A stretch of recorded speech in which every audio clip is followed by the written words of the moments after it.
Morning. I'm David Heymsfeld, and I'm going to be the instructor for a course in the history of America in the 1920s and 1930s. I'll begin with some biographical data.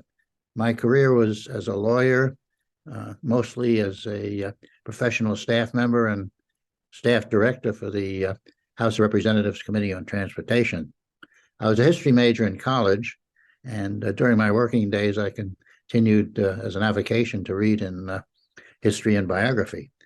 After retirement, I found a way to develop my interest in history. That is by putting together courses for Encore Learning in Ollie, and I've been doing that since 2017. For the course on the 20s and 30s, a very brief overview.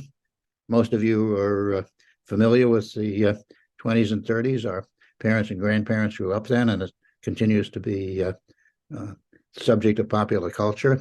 The 20s are known as the Jazz Age, or the turbulent 20s. The picture which has survived is that it was a time of prosperity and one long national party. I'm going to cover that, but I'm also going to cover the less glamorous side of the 20s.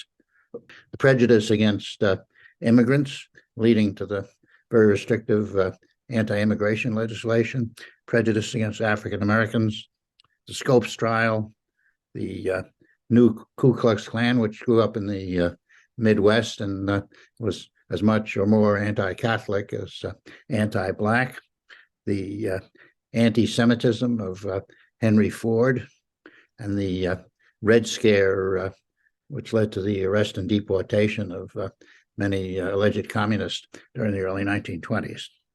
The 1930s we know of as a time of fighting the Depression and the run-up to America's entry into World War II. We'll cover the failures as well as the successes of the fight against the Depression. It was never really solved until World War II improved the economy. We'll also cover how divided America was in deciding whether to join in the fight against Nazi Germany. In fact, after Pearl Harbor, had Germany not declared war on us, there was some question of whether we could have gotten a declaration of war against Germany. I've learned a lot in putting this course together, and I'll be very pleased to share what I've learned with you, and hope many of you will join me. Thank you very much.